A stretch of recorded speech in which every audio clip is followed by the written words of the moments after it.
Global સંકેતો સાથે જોડાયા છે સહયોગી Neeraj Kansara. Neeraj, good morning and welcome to Mumbai. કેવા લાગી રહ્યા છે સંકેતો, જ્યારે આજે ખાસ કરીને મહત્વનું સેશન ભારતીય બજાર માટે તો એક્સપાયરીના દિવસે રહેવાનું છે, તો ગ્લોબલ ક્યુઝ શું કહી રહ્યા છે? જી ગુડ મોર્નિંગ ચારની એને આભાર તમારો.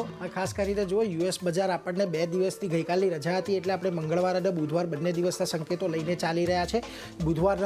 મંગળવારના દિવસે પણ રાત્રે ત્યાં આગળ આપણને થોડુંક પ્રોફિટ બુકિંગ જોવા મળ્યું હતું અને ગઈકાલનો દિવસ પણ જો થોડોક નરમાશ સાથેનો જોવા મળ્યો છે. S&P 500 નાસ્ડેક અહીંયા આપણને ઘટાડા સાથે કામકાજ કરતો દેખાયો છે. ડાઉ જોન્સમાં થોડુંક એક આપણને પોઝિટિવ દેખાયો હતો અને 2 દિવસમાં લગભગ ડાઉ જોન્સ આપણને જોઈએ તો ઉપરના સ્તરેથી લગભગ 500 પોઈન્ટ જેટલો તૂટતો દેખાયો છે અને S&P 500માં પણ 100 પોઈન્ટનો ઘટાડો આપણને 2 દિવસની અંદર જોયો છે અને નાસ્ડેક પણ લગભગ 375 પોઈન્ટ જેટલો 2 દિવસની અંદર આપણને અહીંયાથી ખાસ કરીને ઘટતો દેખાયો છે.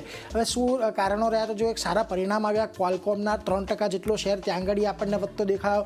બીજી તરફ ડોરડેશના પરિણામ છે થોડાક નબળા આવ્યા, ત્યાં આગળ 15%નો ઘટાડો જોવા મળ્યો. જોકે હવે અહીંયાથી બોન્ડ માર્કેટે પણ વધુ જે વ્યાજદર કાપ છે એની આશા ખાસ કરીને છોડી દીધી છે. આ વર્ષે હવે માત્ર 30 બેઝિસ પોઈન્ટનો ઘટાડો અહીંયાથી અપેક્ષિત છે અને ઇકોનોમિક ડેટામાં લેબર કોસ્ટની અંદર જે ખાસ વધારો થઈ રહ્યો છે એને કારણે અહીંયાથી થોડીક ચિંતા જોવા મળી રહી છે અને એમ્પ્લોયમેન્ટ કોસ્ટ ઇન્ડેક્સ Q1ની અંદર 1.2% જેટલો વધ્યો હતો.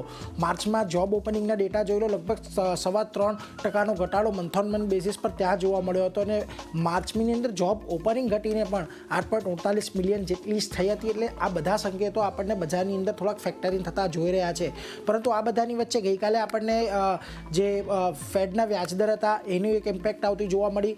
ગઈકાલે જુઓ, ફેડે જે વ્યાજદરો જાહેર કર્યા છે કોઈપણ પ્રકારના બદલાવ આની અંદર કરવામાં નથી આવ્યા. ખાસ કરીને જે અત્યારે પણ વ્યાજદરો છે યથાવત રાખવામાં આવ્યા છે.